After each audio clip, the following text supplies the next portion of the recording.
practitioner from Bridging Health Clinic. Today we're here to show you how to make some sauerkraut.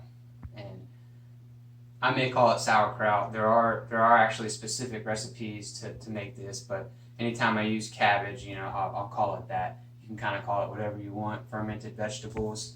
The point is to make your ferments from either your garden or your excess produce and have a healthy condiment to add to all your meals, so you can help improve that GI or gastrointestinal flora and bacteria. So this is a fun one to do. It's quite simple, and you can do it with kids. But basically, you're going to use for every 2 pounds of vegetables that you have, you're going to use about 1 tablespoon of salt. Today I'm doing about 5 pounds, and I'm just going to use about 3 tablespoons of salt. And eventually we'll put it in this container to ferment. So I got some cabbage, carrots, onions, turnips, garlic, a little ginger, some cayenne pepper flakes. You can literally do pretty much any and every vegetable combination you want, any spices. The platform is yours. You get to have fun with it. So really the next step is we can either chop this up by hand, but I like to save time, so I got out the kitchen power tools and I'm going to shred all this stuff, and I will see you for the next step. Alright, so we've shredded up all the vegetables, and I found the biggest bowl I could find. I actually think this is a top to a cake cover, but it works. And the next step is the fun part. So you can do this in layers, but you can take, like I said before, so if you have 2 pounds of vegetables, you used about 1 tablespoon of salt. I have approximately 5 in here, and I'm going to use 3 tablespoons of salt. But basically you can put it in here. Sometimes you can do layers. I'm just going to throw it all in there, and then the fun starts. You just start mixing that salt in really, really good, and you'll be here for a little bit. And what that salt's going to do, it's going to start pulling out that moisture and that liquid, and eventually you're going to be able to squeeze these vegetables and see juice come out. So I'll see you here in about 3 to 5 minutes after I mix this in a little bit.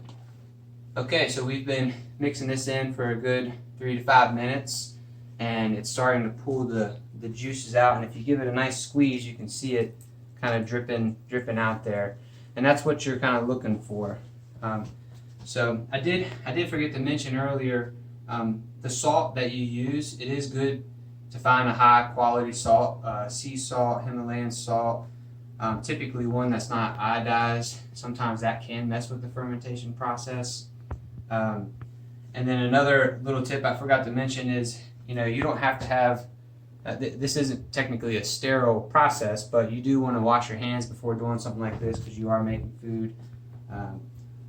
But anyway, the next step here is to just get this into the jar, and I'll see you in a minute. Okay, so we've got our vegetables in the jar. One of the reasons I use this jar is because, of course, we can do a larger amount at one time. And the other reason is I can fit my hand in here, because you do want to get in here and try to pack down all these vegetables as far as they can go, because the goal is to get them submerged under the liquid, because if there are any pieces on top of the liquid or outside, there may be some mold that forms. So in this case, if you have like a ceramic a round plate or something, and you could get it in there and weigh it down. I don't have something like that, so I had a teacher show me a trick with a plastic bag, which we basically will insert in here,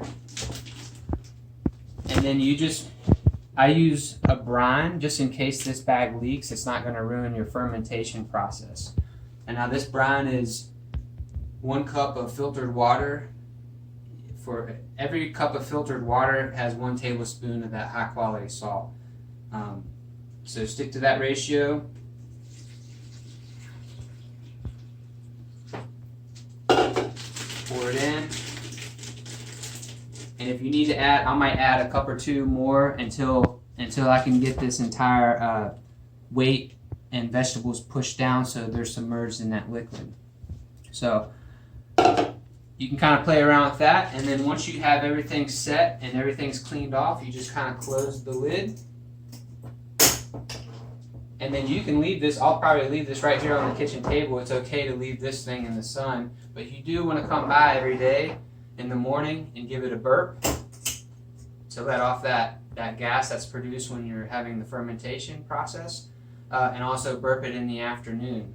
So for ferments like this, you can let it ferment for a day, or you can let it ferment for months. It's really up to your flavor profile because it changes as you go. But I typically do this for maybe a week on the table, and then when it's done fermenting, and you can remove the bag with the brine, and then you're left with a great fermented vegetable.